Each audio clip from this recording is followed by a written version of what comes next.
এটাই হচ্ছে মমতা ব্যানার্জির যার সাহসে।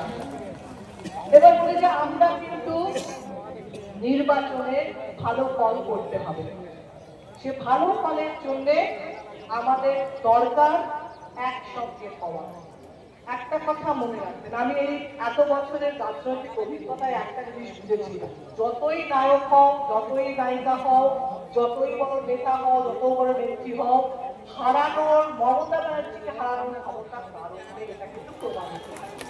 তাই তাই যদি কেউ মনে করো যে আমি বিরোধিতা করব, যদি কেউ মনে করো যে এত বড়, তোমার কি হচ্ছে, তোমার কাছে লোক যাচ্ছে কারণ তৃণমূলের নাম আছে তোমার সঙ্গে, তুমি যে পোস্টটা হোল্ড করছো তৃণমূলের বলে তোমার কাছে লোক যাচ্ছে, তুমি তাতে মনে করছো যে তুমি সবচেয়ে রথ হবে, আমি পথ হবে, আমি রাস্তায়, আমি দেশ পাশে অন্তর যাবো, সেরকমই ভাবে তোমরা ভাবো যে আমার কাছে, আমি কি ভাবি যে আমার কাছে আসছে, আরে বাজার মিলে আমার জন্য সিনেমার জন্য রাজনৈতিক আমার কাছে আসে কারণ আমি তৃণমূলের সদস্য বলে মমতা ব্যানার্জি লোকেরা আমার কাছে আসে। আপনার এলাকায় আপনি যখন সেই পোস্টটা হোল্ড করছেন আর আপনি ভাবছেন বিরোধিতা করি, এই বিধায়ককে হারাই, চল বিধায়ককে হারাবি, কিন্তু চারজনকে বললাম, পাঁচজনকে বললাম সাংসদকে হারাবি, চল পাঁচজনকে বললাম, সেই পাঁচজনই কিন্তু ভোট দেবে না, কিন্তু সাংসদেরও কিচ্ছু হবে না, মমতা ব্যানার্জিরও কিচ্ছু হবে না, আপনি কিন্তু বেঈমান, এটা প্রমাণ হবে। যে যে হিরো থাকতে চাইবেন, আমার পলিসি হচ্ছে যে যে হিরো থাকতে চাইবেন দলের সঙ্গে থাকুন, তবে হিরো থাকবেন। যে যে হিরো থাকতে চাইবেন তৃণমূলের নামের সঙ্গে থাকুন, তবেই থাকবেন হিরো। যে যে প্রিয় নেতা থাকতে চাইবেন সে সবাইকে নিয়ে চলুন, কোনো গোষ্ঠী গ্রুপ তৈরি করবেন না, এতে কোনো লাভ হয়। রাজনীতিটা আমরা সবসময় বলছি, আমাদের ইলেকশন ভীষণ কঠিন, প্রত্যেকবারের নির্বাচন খুব কঠিন হয়, কিন্তু আমি কি বলি, নির্বাচন যেমন কঠিন তেমন সহজ, তার কারণ মমতা ব্যানার্জি আমাদের সঙ্গে আছে, তাই আমাদের নির্বাচন সহজ।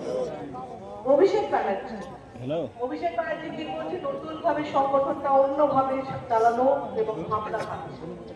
আপনি দেখলেন মমতা ব্যানার্জি আগে কি করতো, দলের কোনো কর্মী ঠিক আছে পারছে না বা এর এলাকা হেরেছে, ঠিক আছে অভিষেক বন্দ্যোপাধ্যায় কাজ করবেন, আপনার এলাকা জেতাবেন, আপনি ক্ষমতায় থাকবেন, আপনি কি কার, আপনার কিসের কার, আপনি লোক কার হিসেব হবে না, আপনার কাজই আপনার প্রমাণ দেবে আপনি সেই পদে থাকবেন কি থাকবেন না। তাই জন্যে আমাদের প্রত্যেকের, আমি যে কথায় কথা বলি আমাকে নিয়ে, আমাদের প্রত্যেকের কাজ হচ্ছে সেই ক্ষমতায় থাকার জন্য কাজটা ভালো করে করা। কাজ ভালো করে কাজই আলটিমেটলি প্রমাণ দেয় যে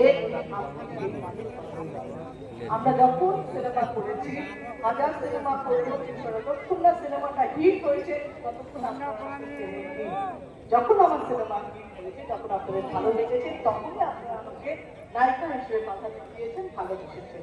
হিট না হলে কিন্তু সিনেমার ক্ষেত্রে, রাজনৈতিক ক্ষেত্রে কিন্তু জেতা হারা। জিতলে আপনি নায়িকা, জিতলে আপনি নায়ক, হারলে ভিলেন। সুতরাং আপনি নায়ক হতে চাইবেন, ভিলেন হতে চাইবেন, সেটা আপনার উপরে নির্ভর করছে। আগামী দিনগুলো বলে রাখি, যখন যেতে হবে সঙ্গে আবার অনেক কাজ আছে, সবাইকে বলতে হবে। আমি বলি যে যা করুন, যে যে বিরোধী চ্যানেলরা বসে যান, এরপরে আরম্ভ হবে, দেখবেন আর দুদিন পরে ছাদের কোনো একটা খাটের ওপরে বসে সবাই বড় বড় সাংবাদিক হয়ে গেল, সবাই বড় বড় ইউটিউবার হয়ে গেল, সবাই বড় বড় ব্লগার, কি মতামত জ্ঞান, আমি ভাবি এত জ্ঞান রাখে কোথায়, সেই জ্ঞান নিয়ে বসবে, এই টিকিট পাচ্ছে না, এইখানে হাঁটছে, এই বিজেপি এতগুলো সিট পাবে, তৃণমূল, তাদের সঙ্গে কোনো সম্পর্ক, তাদের জ্ঞানের ভান্ডার শূন্য, চামচাগিরির ভান্ডার পূর্ণ। সুতরাং তারা যেটা করছে, সেই পূর্ণতায় হিসেব নয়, সব হিসেবের বাইরে গিয়ে বলছি 26-এ মমতা ব্যানার্জি আবার মুখ্যমন্ত্রী হবে, আবার মুখ্যমন্ত্রী হবে, আবার মুখ্যমন্ত্রী হবে। তৃণমূল আমরা আবার জিতবো, আবার জিতবো, আবার জিতবো। কেষ্টদা আছে, সাংগঠনিক ব্যাপারটা দেখে নেবে, তার দায়িত্ব রয়েছে এবং সে সাংগঠনিক ভাবে সবার সঙ্গে থাকে এবং সবাই আপনারা ভরসা করেন যে মানুষটাকে, যার কাছে আপনারা যান যে হ্যাঁ আমি বিপদে বলেছি, আমার এই সমস্যা, সেই সমাধান যে করেন কেষ্টদা। সুতরাং কেষ্টদা যা যা এরপরে আলাদা করে তৈরি করলে সেই মিটিংয়ে আপনাদের যা দুর্বলতা, এটাই বলি যে কারোর যদি কোনো সাজেশন থাকে যে এই এলাকায় গুলো করলে ভোট পাবে, এই এলাকার কমপ্লেন নয়, এ করেছে ও করছে না, কি করলে ভোট ভালো হবে, কি করলে এলাকা আরো বেশি ভোট পাবে, কোন এলাকায় খারাপ আছে সেটা কিভাবে সাংগঠনিক ভাবে ভালো করতে হবে, সেই সাজেশন দিতে হয় দেবে।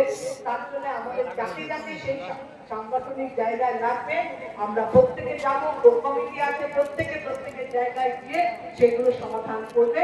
আমাদের তৃণমূলকে অভিষেক বন্দ্যোপাধ্যায়ের সঙ্গে হাত মিলিয়ে মমতা ব্যানার্জিকে জিততে হবে, জিততে হবে, জিততে হবে। জয় হিন্দ। ধন্যবাদ সাংসদ শ্রীমতী শতাব্দী রায়।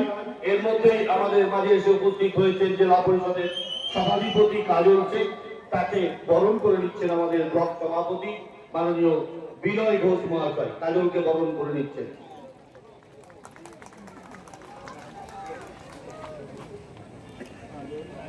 এরপরে আমাদের আলী মুর্তুজা খানকে বরণ করে নেওয়া হচ্ছে ব্লক তৃণমূল কংগ্রেসের পক্ষ থেকে এবং সিরাজুলকে।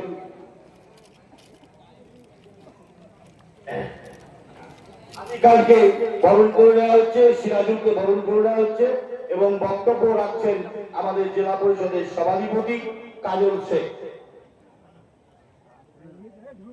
বন্দে মাতারা, মঞ্চ ভূমিষ্ঠ এবং মঞ্চের সামনে আমার মায়েরা, বোনেরা এবং মঞ্চের যেদিকে তাকিয়ে দেখছি শুধু মাথার মাথা, যতদূর পর্যন্ত মাইক আওয়াজ যাচ্ছে, যারা আমার বয়সে বড় তাদের প্রণাম, সালাম এবং জোহর জানাচ্ছি।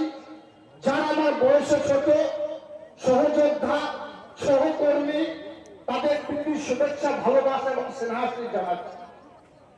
আপনারা জানেন রাজ্যের মুখ্যমন্ত্রী আমাদের মাননীয় মমতা বন্দ্যোপাধ্যায়ের নির্দেশে এবং আমাদের যুবনেতা অভিষেক বন্দ্যোপাধ্যায়ের নির্দেশে সারা বাংলা জুড়ে বিজয় সম্মেলন অনুষ্ঠান হচ্ছে প্রত্যেকটি ব্লক এবং প্রত্যেকটি মিউনিসিপ্যালিটি এরিয়ায়। আজকে মোরারের ওয়ান ব্লকে জনসমাগম দেখে মনে হচ্ছে জনসমুদ্রে পরিণত হয়েছে। সর্বত আজকের মঞ্চ থেকে আপনাদের সকলকে শুভ বিজয়, প্রীতি, শুভেচ্ছা, ভালোবাসা এবং অভিনন্দন জানাচ্ছি। সঙ্গে সঙ্গে ছট পূজা এবং কালী পূজার অগ্রিম শুভেচ্ছা জানাচ্ছি। আপনারা জানেন আমাদের রাজ্যের মাননীয় মুখ্যমন্ত্রী মাননীয় মমতা বন্দ্যোপাধ্যায় 2011 থেকে 2025 এই মাত্র কয়েক বছরের ব্যবধানে সারা বাংলার আমূল পরিবর্তন ঘটিয়েছেন। একের পর এক 95টি প্রকল্প বাস্তবায়িত করে মানুষের মনে কোথায় পৌঁছে গেছে। কোন দিক দিয়ে যাবেন? শিক্ষা, স্বাস্থ্য, কর্মসংস্থান, সুশাসন, বাসস্থান, প্রত্যেকটি ক্ষেত্রে তিনি আমাদের পরিবর্তন ঘটেছে। তাই সারা বাংলার মানুষ যখন নির্বাচন আসে মমতা বন্দ্যোপাধ্যায়, অভিষেক বন্দ্যোপাধ্যায়, মমতা প্রার্থী যারা থাকে তাদের দুহাত ভরে আশীর্বাদ করে। অনুভাবে কেন্দ্রীয় সরকার পিছিয়ে পড়া বাংলাকে মানুষ মুখ্যমন্ত্রী মাননীয় মমতা বন্দ্যোপাধ্যায় এগিয়ে নিয়ে গেছেন একের পর এক জনমুখী প্রকল্প বাস্তবায়িত করে। তাই তারা বাংলাকে অবজ্ঞা করেছে, অবহেলা করেছে। আমরা দেখেছেন কেন্দ্রে বিজেপি সরকার আসার পরে তারা বলেছিল 8টি বার 200 পার 2021 নির্বাচন। বাংলার মানুষ দেখিয়ে দিয়েছে 200 পার নয়, 100-র মধ্যে তাদেরকে রেখে দিয়েছে। তারা যখন